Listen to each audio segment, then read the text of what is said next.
All right, welcome back to Onebar and Lupagus show. I am Lupagus. It's time for Minnesota Vikings latest news and nuggets. Yes, we're in the middle of June. Yes, it's slow. Yes, it's a dead zone. But you know what? We scraped together some Vikings news to share with you guys because we love talking Minnesota Vikings. No matter the time of year, no matter if it's the slowest time ever, we will talk Vikings all the time.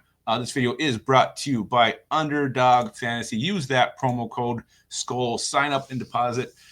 Receive up to 1,000 in bonus funds and a free pick. That is your promo code SKOL. A lot of you have done it. If you have not yet done it, do it.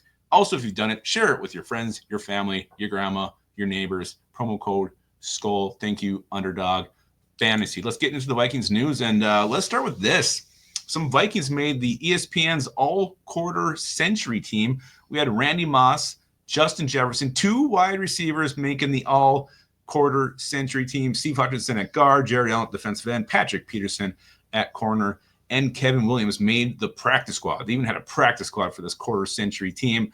Hard to argue with any of those picks, but one noted exception was Adrian Peterson did not make it. They went with Priest Holmes, Christian McCaffrey, and Derrick Henry, and LaDainian Tomlinson on the practice squad. So AP getting the shaft. But still, a lot of Vikings on that list. You'd love to see that. Let's jump into some other news. So apparently this comes from Alec Lewis. He says Kirk Cousins from the Falcons or Ryan Tannehill are break the glass in case of emergency situation for the Vikings. So Kirk Cousins' name just will not go away. Ryan Tannehill, a guy the Vikings apparently were interested in before they traded for Sam Howitzer Howell.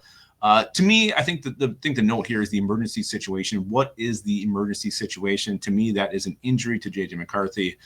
That's the only thing I think could happen where this would be a real scenario. If he struggles, let the kid struggle. He needs to struggle. He needs to learn. He needs to get every ounce of experience under his belt. So for me, it's not if he just sucks. It's if he's hurt. He's got to be hurt for me to go this route and try to save the season with, like a Kirk Cousins who knows your system, who knows KOC's system, who's familiar with a lot of the weapons on this team. Other than that, not interested. So this is from Steve Palazzolo. Was asked by Sam Munson if the Vikings, what was their best case scenario. He said the Vikings have as good a shot as any other team to make the Super Bowl. Yeah, and I agree with it. You look at what they did, revamping the O-line, revamping the D-line, two great running backs, great receiving core. Your defense is just going to fly over the field. Brian Flores is third year with the team. Yeah, there's some concerns in the secondary, and obviously the big concern is having that young quarterback, that inexperienced quarterback.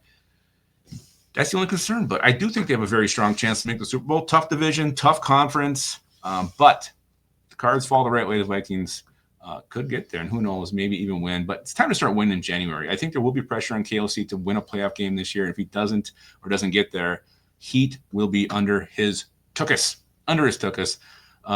So according to ESPN Bet, Vikings and Bears have the same odds to win the season opener, but 57% have picked the Vikings to win. It's just a hard situation. Monday night, you go on the road, play at a division rival. Never easy spot to win at. Vikings, traditionally struggle at Soldier Field on Monday nights. I know it's to be J.J. McCarthy's first start. His kids do right around that time, so could be some distractions there. Again, not easy to do, but I agree with the 57% who've had the Vikings winning that game.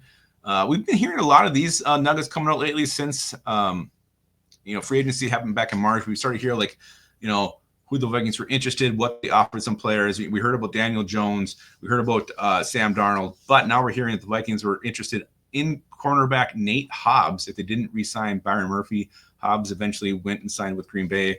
I think they overpaid for his services quite a bit. But we got Byron Murphy, who we wanted anyway, knows the system, had a good year last year, is experienced in Flores' scheme, knows his teammates, has rapport with the team. So bringing him back, I think, was huge and much better than getting Nate Hobbs. But Hobbs is a good player, and it was interesting to hear that the Vikings were in on him. And we were hearing a lot of these lately, and I expect maybe we'll hear a few more. Maybe it comes to the O-line, maybe it comes to the D-line. Who else the Vikings maybe were pursuing? They have plan A, plan B, plan C, plan D, plan E, and now we're starting to hear what some of those other options were. So I know a lot of you are into Madden. Madden 26 is coming out this here probably in just a couple weeks, and the ratings came out. The Vikings are an 83 in Madden 26. Some of you won't give two shits about this, but I don't know. People like to talk about it.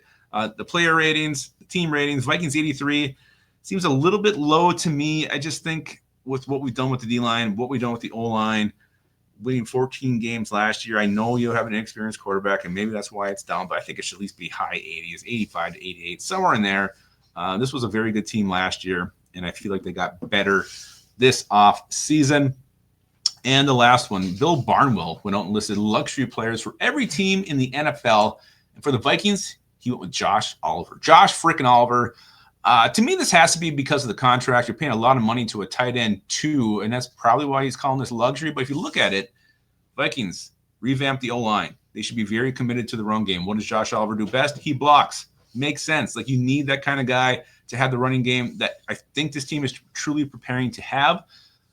Other than that, too, you also have T.J. Hawkinson come back from the injury. He wasn't really the same last year. Vikings eased him in, and Oliver can be an adequate pass catcher when given the opportunity. So you actually have a high-end number 2 in case Hawkinson, again, just isn't quite himself coming back from that ACL injury he had a couple years ago. So I don't know if this is a luxury. I mean, I guess you look at the roster, potentially maybe it's the only real option. But to me, I don't know. I don't consider Josh Oliver a luxury at all. I think he's a very much needed player, a player we had to pay to get where we want to be this year. So that's your latest Vikings news and nuggets. Don't forget, head over to Underdog, use that promo code SKOL, and keep your skull in your hole.